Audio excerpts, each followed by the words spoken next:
रहेगा तभी आप समझा पाएंगे, नहीं तो आप बोलेंगे देखो फालतू बातें मत करो, शांति से बैठे रहो।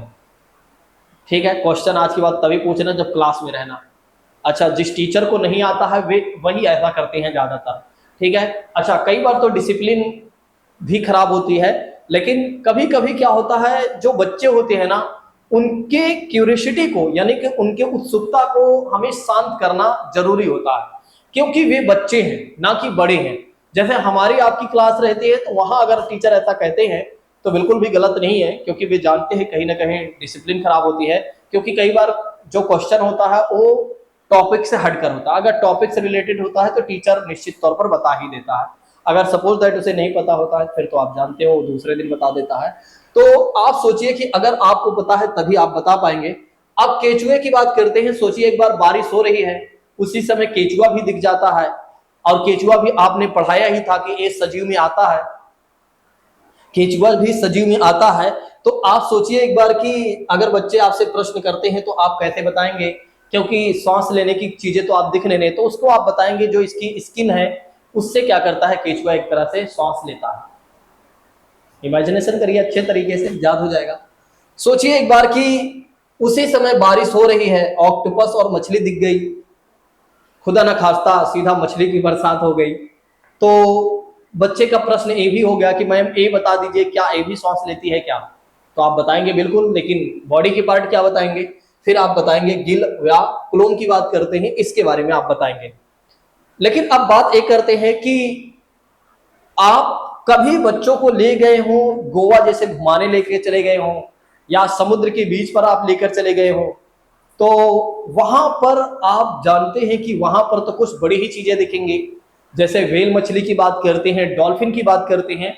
बच्चों ने आपसे प्रश्न एक किया कि मैम आप हमें बताइए कि आखिर ये लोग समुद्र में तो रह रही हैं, मतलब पानी से कैसे निकलकर ऐसे छलांग लगा रही हैं। तो आप क्या बताएंगे कि जो व्हेल मछली है और जो डॉल्फिन है ये सब क्या कर रही हैं, एक तरह से ये क्या कर रही हैं कि खेल रही हैं, और कई बार थोड़ा भी एक तरह से अपना चेहरा आधा लेकर आती हैं, या जितना उनका मुख का पार्ट होता है माउथ का उसको लेकर आती हैं। तो सोचिए एक बार कि बच्चे अगर आपसे प्रश्न करते हैं किसी भी माध्यम से, कुल मिलाकर व्हेल दिखती है, तो ये व्हेल या डॉल्फिन मछली दिखती है किसी भी माध्यम से, तो बच्चे अगर आपसे प्रश्न करते हैं क्योंकि आपने पढ़ाया हुआ है, तो उस समय फिर आप कैसे जवाब बच्चे को दे पाएंगे?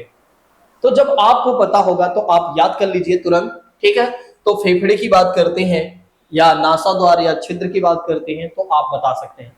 अब डॉक्टरी तो बच्चों को पढ़ा नहीं रहे हैं कि एक एक पार्ट उन्हें ले जाकर खोल कर दिखाएंगे कि ये लाओ भैया आज है क्या नाम है व्हेल मछली लाओ, और इसके नासाद्वार को देखते हैं कहाँ पर है, और इसके फेफड़े कहाँ पर है, इन सब चीजों को तो आप कम से कम थोड़ा से दिखाकर बता देंगे तो बच्चे इतना इमेजिनेशन कर ही लेंगे। मुझे लगता है कि अब जो पढ़ाई होनी चाहिए ना, ज्यादातर प्रैक्टिकल पर आधारित पढ़ाई होनी चाहिए। ठीक है, क्योंकि हमारे आपके समय में सब इमेजिनेशन पर चल रहा था, सब केवल और केवल दिमाग में चित्र आकाश ऐसा हो रहा था।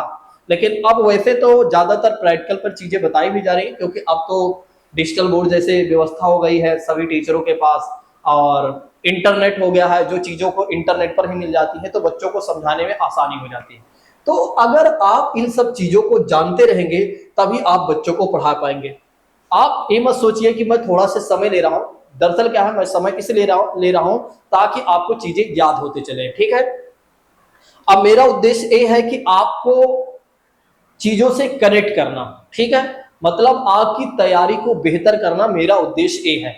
अगर आप लोगों को लगता है कि नहीं जैसे सब पढ़ाते हैं वैसे ही पढ़ाते चलिए आप, तो फिर आप इस क्लास के बाद आप बता दीजिएगा, तो फिर मैं वैसे ही पढ़ा दूंगा जैसे सभी पढ़ाते हैं भाई, आप देखते हैं।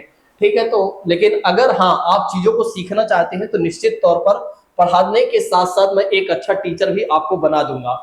मतलब आपकी तैयारी के साथ साथ ही आपको ऐसा फील होने लगेगा कि वाकई में अब मैं टीचर बन चुकी हूं या बन चुका हूं। मतलब आपके मन में संदेह नहीं रहेगा एक भी विषय के प्रति। मैं आपको सीडीपी ऐसे पढ़ाऊंगा आपको लगेगा कि वाकई में सीडीपी हमारे हाथ में ही है।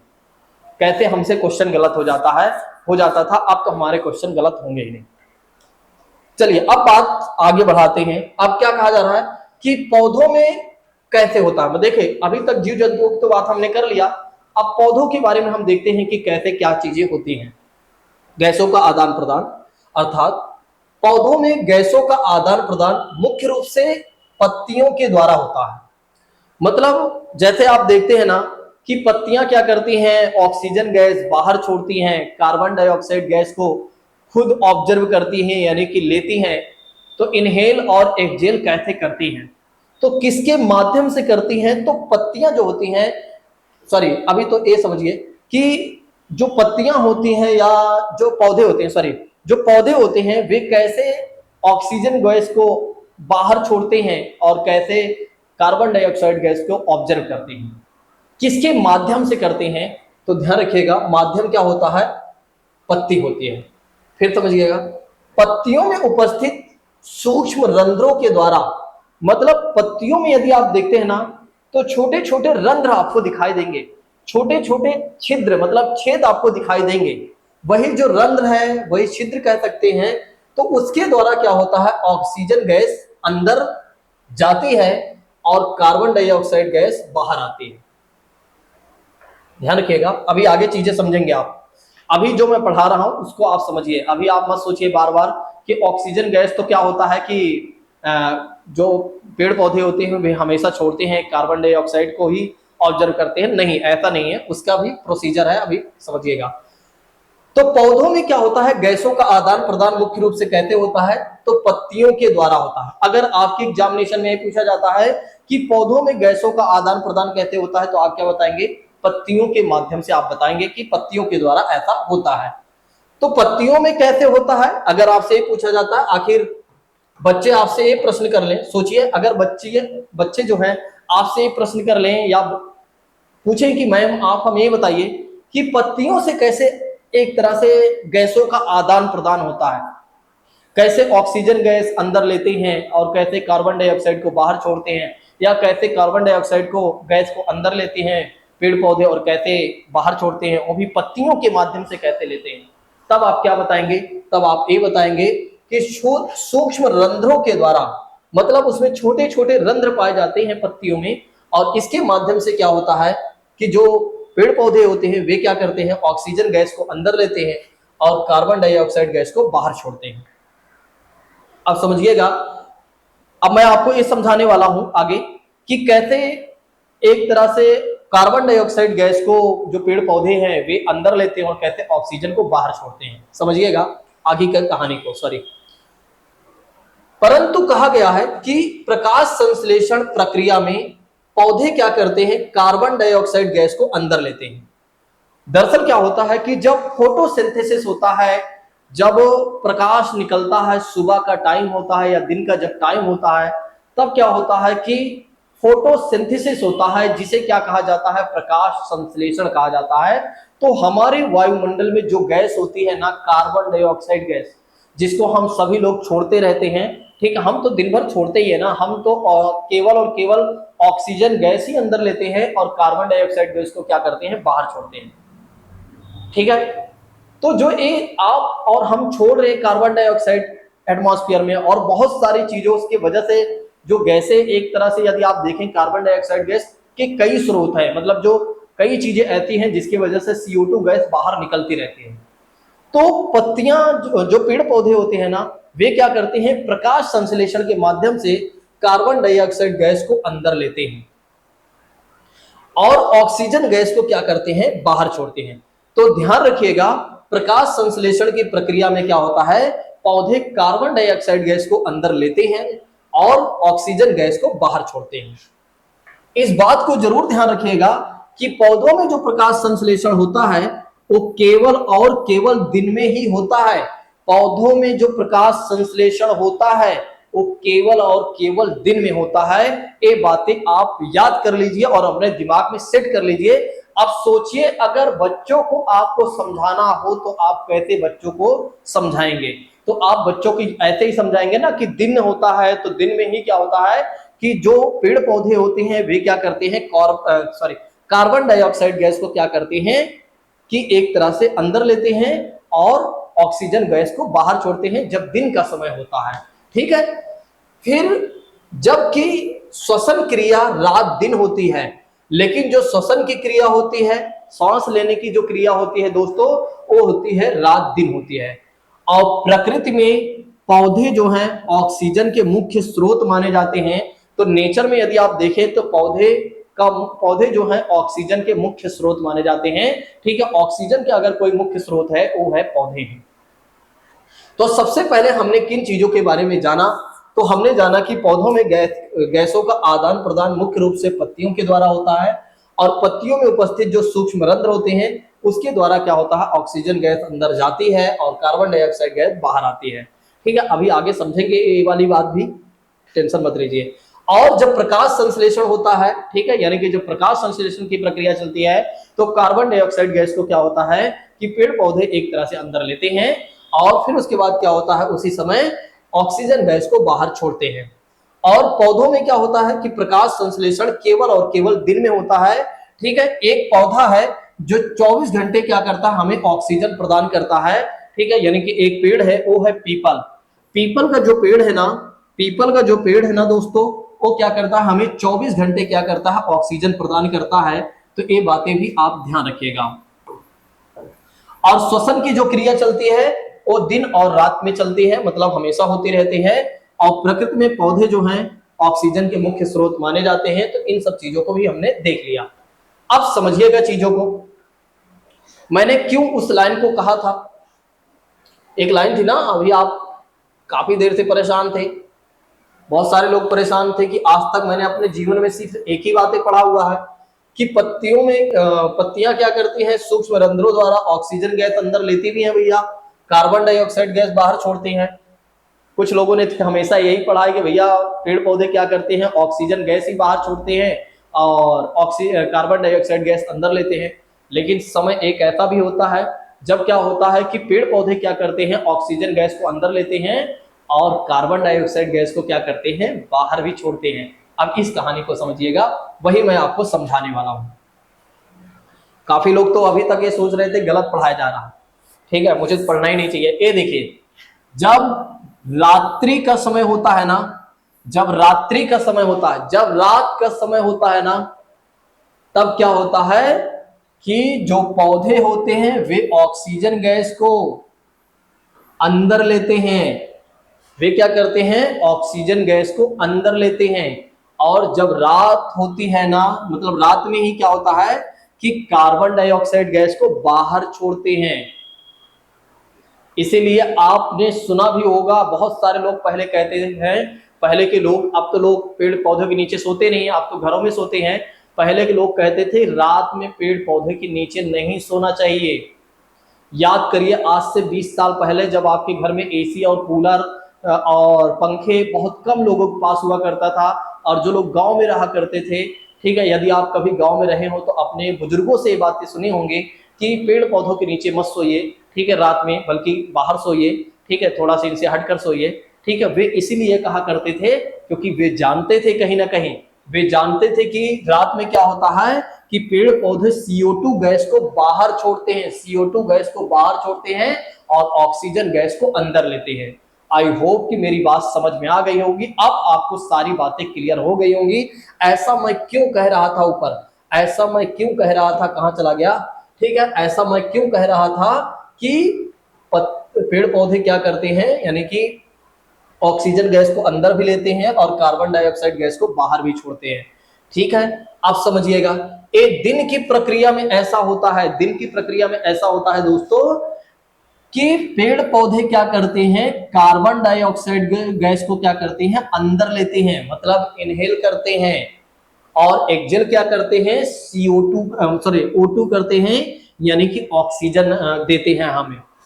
अब समझ में आया कि नहीं, बताइए जल्दी से। अगर समझ में आया तो जल्दी से या तो लाइक कर दीजिए या तो कमेंट बॉक्स में लिख दीजिए, यस सर आपने जो हमें समझाया वो सारी बातें क्लियर है। समझ में आया कि नहीं, कैसे ये प्रोसेस हो रहा है। अब सोचिए एक बार, अगर मैं आपसे कहूं कि बच्चों को पढ़ाना है तो क्या आप बच्चों को आप पढ़ा सकते हैं कि नहीं? इतनी बातें तो पढ़ा ही देंगे। अब आप तो इतना तो समझा ही सकते हैं बहुत अच्छे तरीके से, सजीव किसे कहा जाता है, निर्जीव किसे कहा जाता है, ठीक है। अब सभी सजीव श्वसन करते हैं तो कैसे करते हैं, क्या होता है, और किस अंग से कौन से सजीव श्वसन करते हैं, क्या अब आप बच्चों को पढ़ा सकते हैं? नहीं। अगर पढ़ा सकते हैं तो आप बताइए कि यस सर, अब मैं बहुत अच्छे तरीके से यहां तक किसी भी बच्चे को बहुत ही अच्छे तरीके से समझा सकती हूँ या समझा सकता हूं। मुझे नहीं लगता कि अब कोई गलत करेगा यहां पर। चलिए आगे बढ़ते हैं। अब यहां पर एक बात आती है उद्दीपन और अनुक्रिया, जिसे अंग्रेजी में कहा जाता है स्टिमुलस कहा जाता है, और इसे अंग्रेजी में मतलब उद्दीपन को क्या कहा जाता है, स्टिमुलस, और अनुक्रिया को क्या कहा जाता है, अनुक्रिया को कहा जाता है रिस्पॉन्स कहा जाता है। क्या कहा जाता है, रिस्पॉन्स कहा जाता है। उद्दीपन नहीं समझ में आ रहा होगा, बहुत सारे नए छात्र होते हैं जो पहली बार पढ़ते हैं ना, उन्हें सबसे ज्यादा तो समस्या यहां पर होती है शब्दावलियां में। सीटेट में कई ऐसे शब्दावलियां हैं हर जगह पर, जो चाहे आप ईवीएस की बात करें या आप सीडीपी की बात करें, तो इनमें क्या होता है काफी ऐसी शब्दावलियां हैं जो समझ में आती ही नहीं है, और जिसकी वजह से तो कई छात्र शब्दावलियां से बाहर आते हैं। मतलब ऐसा नहीं उन्हें आता नहीं, उन्हें सब पता होता, लेकिन एक छोटी सी शब्दावली ऐसी होती है जिसकी वजह से उसको समझ ही नहीं पाते हैं, और उसकी वजह से क्या होता है कि उस क्वेश्चन को वे गलत कर देते हैं। लेकिन अब उन्हें चिंता करने की आवश्यकता नहीं, एक एक चीजों को आप पढ़ते चलिए, मैं आपको शब्दावलियां भी अच्छे से कर दूंगा, जिससे आपको ये जो परेशानी हो रही है ना, ये परेशानी होगी नहीं। आप सोचिए 1 से 5 तक के बच्चों को पढ़ाना है, क्या पढ़ाएंगे आप? यही ना, छोटी मोटी बातें ही तो बताना है आपको, बस उसी को तो फील करके बताना है सारी चीजें, बस वही चीजें आपको करना है, बस चीजों को फील करना है और समझना। ज्यादा टेंशन लेने की आवश्यकता नहीं है यार, ईवीएस नहीं कंप्लीट हो रहा है, पता नहीं क्यों याद नहीं हो रहा है, याद कुछ भी नहीं करना है, समझना है। सीटेट कहता है कि अगर आपको कॉन्सेप्ट क्लियर है ना, मैं आपको 150 में से 130 140 दे दूंगा। अगर कॉन्सेप्ट कंफर्म नहीं है ना, तो मैं आपको 90 नंबर भी नहीं लाने दूंगा, 82 नंबर भी मैं आपको नहीं लाने दूंगा, अगर आपको कॉन्सेप्ट क्लियर नहीं है तो सीटेट आपसे कहता है कि आपको कॉन्सेप्ट क्लियर होना चाहिए, you should be confirm concept. समझिएगा अब आगे की कहानी को। एक उद्दीपन को अंग्रेजी में कहा जाता है स्टिमुलस कहा जाता है, और रिस्पॉन्स को क्या कहा जाता है, अनुक्रिया कहा जाता है, यानी कि अनुक्रिया को रिस्पॉन्स कहा जाता है। बहुत ही आम भाषा में मैं आपको समझाऊंगा। आप जलेबी देखते हैं ना, जलेबी देखा है कि नहीं?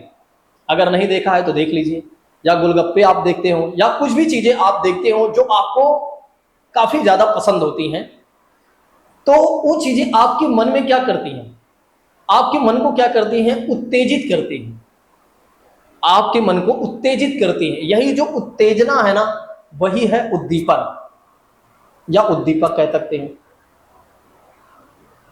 समझ गए कि नहीं? आप सोचिए कि आपके फेवरेट चीजें कोई दिख जाए आपको, तो आपके मुंह में पानी आना, आपके मुंह में पानी आना स्वाभाविक है, 100% आएगा आपके मुंह में पानी। ये जो मुंह में पानी आ रहा है ना, उसे रिस्पॉन्स कहा जा रहा है, क्योंकि आपने जलेबी को देखा, आपने समोसे या गोलगप्पे को देखा, और एकदम ताजा ताजा आपने देखा, और देखने के बाद आप सोचिए एक बार, आपके मन में तो फिर चल ही जाएगा ये चीजें कि हाँ, आपके मुंह में पानी आ जाएगा। और यही जो है आपके मन को जो उत्तेजित कर रहा है वही है उद्दीपन, और जो आपके मुंह में पानी आ रहा है वही है अनुक्रिया, वही रिस्पॉन्स है। वही क्या है, रिस्पॉन्स। आई होप कि आप लोगों को मेरी बातें समझ में आ गई होंगी कि उद्दीपन किसे कहा जाता है और रिस्पॉन्स किसे कहा जाता है। अभी हम किताबी भाषा में समझने वाले हैं सारी बातों को, क्योंकि सिलेबस के अकॉर्डिंग भी समझना जरूरी है। भले ही हम शब्दावलियां को आम भाषा में समझ लेंगे, लेकिन फिर भी हमें उस भाषा में भी समझना जरूरी है जिस भाषा में हमारे क्वेश्चन आएंगे। ठीक है, समझिएगा आगे की कहानी।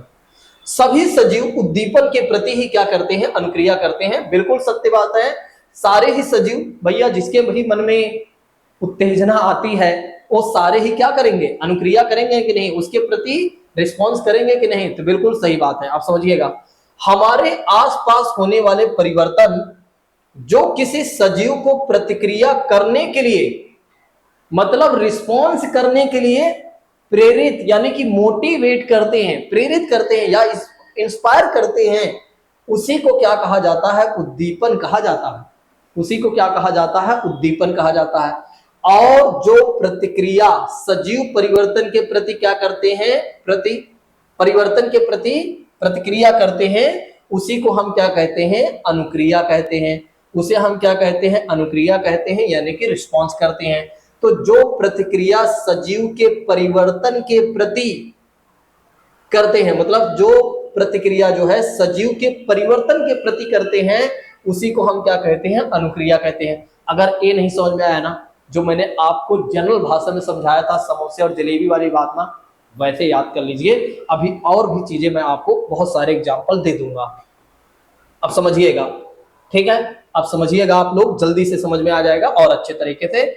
और बहुत सारे एग्जाम्पल, नहीं तो आप लोग सोच रहे होंगे सर को तो एक ही दो एग्जाम्पल पता था, इसलिए उद्दीपन और अनुक्रिया को जल्दी समझा दिए। अब और समझिएगा जो हमने पहले से लिखा हुआ है, ठीक है। जब हम गर्म वस्तुएं को छूते हैं और तब हम एकदम अपना हाथ पीछे कर लेते हैं, तो सोचिए एक बार कि कोई वस्तु गर्म है और जैसे ही हम उसे टच करते हैं वैसे ही क्या होता है कि हमारे अंदर उत्तेजना आती है और वैसे ही हम क्या करते हैं, रिस्पॉन्स कर लेते हैं, मतलब उसके प्रति अनुक्रिया करते हैं, यानी कि उसे अपने हाथ को पीछे कर लेते हैं। तो जैसे कोई चीजें गर्म है, सोचिए एक बार, अगर ये बिल्कुल जलता रहे और ना फटा रहे, ये तो मान लो बोतल है, लेकिन कोई चीजें हो, स्टील का बर्तन हो और बहुत ज्यादा गर्म हो, चलिए आप खाना तो बनाते ही होंगे ना, तो कभी कभी क्या होता है, जल्दबाजी में आप चूल्हे से जो आपका भगोना होता है उसको उतारने का प्रयास करते हैं, तो कई बार आपको लगता है नहीं ये ठंडा ही होगा, लेकिन क्या होता है, गर्म होता है। तो जब आप उसे टच करते हैं ना, तो वो गर्म होता है, तो वो क्या है, उद्दीपन है, ठीक है, क्योंकि वो आपको उत्तेजित कर रहा है। और जैसे ही आपने हाथ पीछे कर लिया, उसे क्या कहा जा रहा है, अनुक्रिया कहा जा रहा है। ध्यान, समझ में आया। तो जब हम गर्म वस्तुओं को छूते हैं तब एकदम अपना हाथ पीछे कर लेते हैं, ठीक है, तो यही है उद्दीपन और अनुक्रिया। कॉकरोच जो है रोशनी को देखकर छिप जाता है, तो कॉकरोच क्या कर रहा है, रोशनी को देख रहा है, तो ये क्या है, उद्दीपन, और छिप जा रहा है, तो इसे क्या कहा जाएगा, रिस्पॉन्स कहा जाएगा। अपने मनपसंद व्यंजन को देखकर, वही बातें हैं, अपने मनपसंद के व्यंजन को देखकर हमारे मुंह में पानी आ जाता है, तो जब हम अपने मनपसंद व्यंजन को देखते हैं तो उसे हमारे व्यंजन को देखते हैं तो वो क्या है, उद्दीपन है। और जो हमारे मुंह में पानी आ जा रहा है उसके प्रति हम रिस्पॉन्स जो कर रहे हैं, सॉरी, जो हमारे मुंह में पानी आ रहा है वो क्या है, रिस्पॉन्स, यानी कि अनुक्रिया है। सूरज के छिपने के बाद कुछ फूल बंद हो जाते हैं, तो जब सूरज छिप जाता है तो ये क्या है, उद्दीपन है, और जब फूल बंद हो जा रहे हैं तो उसे अनुक्रिया कहा जाएगा। आई होप कि आप लोगों को मेरी बातें समझ में आ गई होंगी। छुई मुई यानी कि गुल मेहंदी की बात करते हैं, तो गुल मेहंदी के पौधे की पत्तियां छूने पर सिकुड़ जाती हैं, तो ये क्या है, उद्दीपन है, और सिकुड़ जाती जो है उसे क्या कहा जाएगा, अनुक्रिया कहा जाएगा। ऐसे में अगर देखा जाए तो उपरोक्त उदाहरणों में उद्दीपन गर्म वस्तु, रोशनी, मनपसंद व्यंजन, सूरज का छिपना और पत्तियां छूना, ये सब क्या है, उद्दीपन के उदाहरण है। आप लोग 2 मिनट वेट करिए, 2 मिनट वेट करिए। और जबकि अनुक्रियाएं जो है, हाथ पीछे खींचना, कॉकरोच का छिपना, मुंह में पानी आना, फूल का बंद होना, पत्तियों का सिकुड़ना जो है, वो क्या है, अनुक्रियाएं हैं। तो दोस्तों आई होप कि आप लोगों को जितना मैंने बताया वो सारी बातें बहुत अच्छे तरीके से समझ में आ गई होंगी। आप देखिए कि बहुत ही अच्छे तरीके से हमने आपको समझाया सजीव क्या है, निर्जीव क्या है, ठीक है। एक बार जल्दी से मैं आपको रिवीजन करवा देता हूँ। कैसे पेड़ पौधे, सभी सजीव क्या करते हैं, श्वसन करते हैं, सॉरी हाँ, कैसे हमने आपको बताया, सभी सजीव क्या करते हैं, श्वसन करते हैं, ठीक है। ये सारी बातें हमने आपको बता दिया। और एक जो वयस्क मनुष्य होता है 1 मिनट में 15 से 18 बार सांस को लेता है और छोड़ता है। फिर उसके बाद कौन से जीव जंतु हैं, किस अंग से, किस बॉडी के पार्ट से सांस को लेते हैं और छोड़ते हैं।